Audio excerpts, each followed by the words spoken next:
мною принято решение о проведении специальной военной операции. On February 24th, Russian President Vladimir Putin launched a special military operation into Ukraine. In a statement, Putin said Russia cannot feel safe, develop, and exist with a constant threat emanating from the territory of modern Ukraine. Since the war's start, more than 2 million people have fled Ukraine, thousands have died, and millions are still in danger, sparking a humanitarian crisis. Many political leaders are taking actions against Russia for inciting war, resulting in some countries placing sanctions on the Federation. Additionally, many businesses have pulled out of the country and continue to do so due to increased regulation from Russian authorities, as well as pushback from global customers and social activists. One of the largest sectors impacted is technology, with companies such as TikTok, Apple, Google, Microsoft, Netflix, and YouTube introducing restrictions or even halting business completely. With major services pulling out rapidly and a lack of alternatives, Russian citizens have seen a growing gap in their internet infrastructure. The question is, will Russia be forced to create its own internet? Up until now, Russia has allowed some semblance of freedom as its citizens are able to browse social media platforms.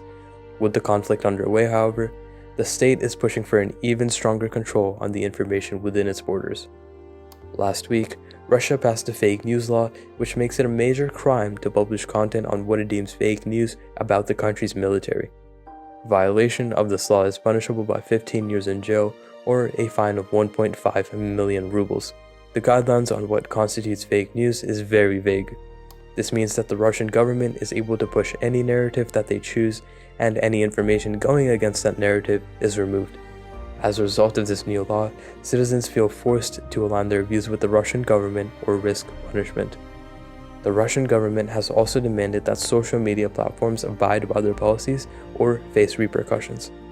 YouTube has halted advertising in Russia in response to Russia's communications regulator Roskomnadzor ordering Google to stop showing ads that contain incorrect information about Russian forces and Ukrainian civilians.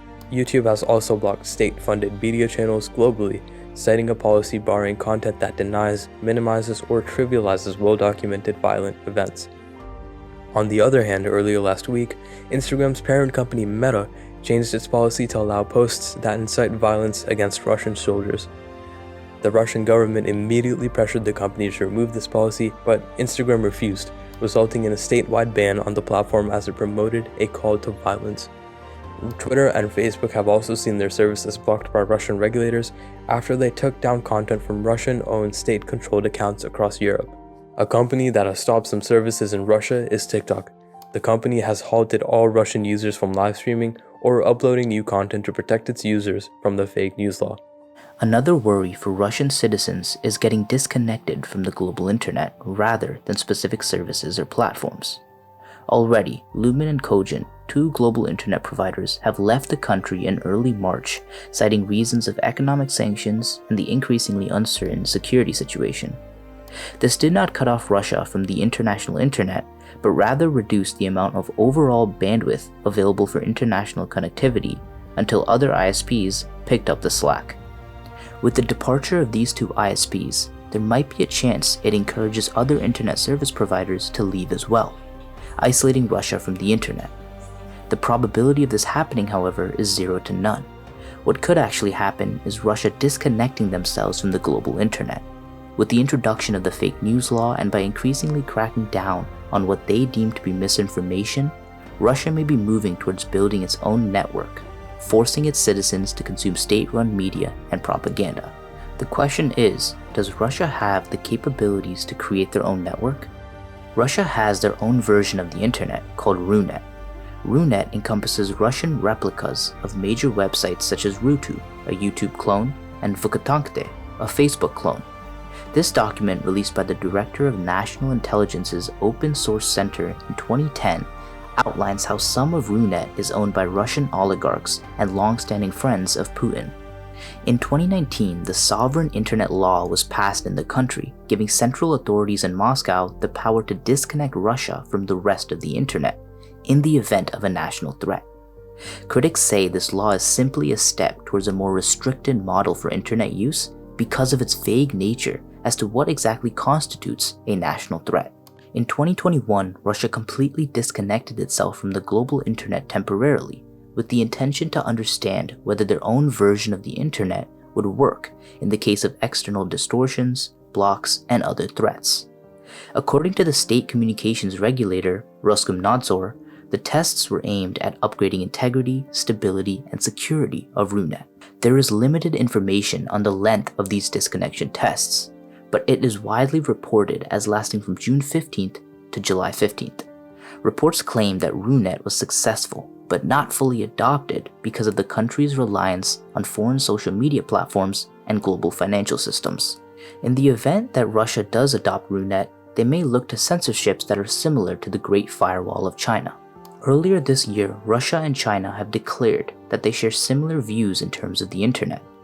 According to a February 4th statement released by TASS, a Russian state-controlled media, both the Russian Federation and the People's Republic of China call for internationalization of internet governance. The statement reads, "The sides support the internationalization of internet governance, advocate equal rights to its governance, believe that any attempts to limit their sovereign right to regulate national segments of the internet and ensure their security are unacceptable, are interested in greater participation of the International Telecommunication Union in addressing these issues."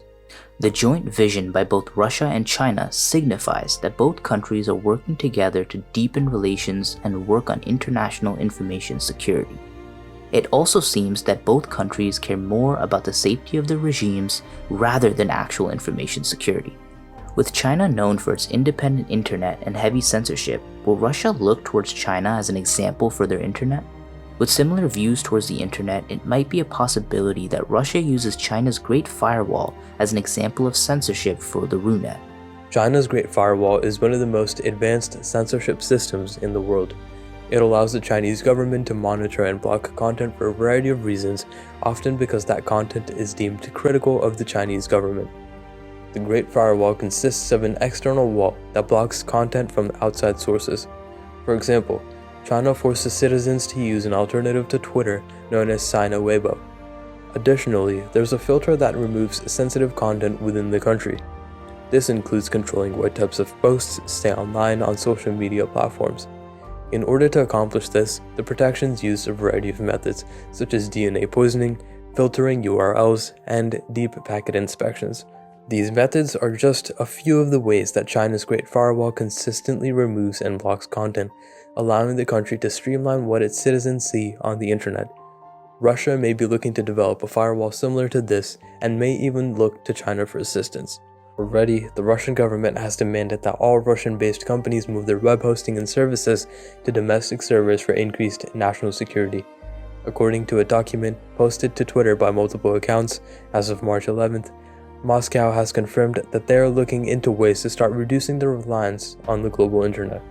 The Russian letter appears to be an order from Andrei Chernenko, Russia's deputy digital minister, ordering that Russian state-owned websites and online portals bolster website security by switching to Russian domestic DNS and eliminating the use of foreign server hosting.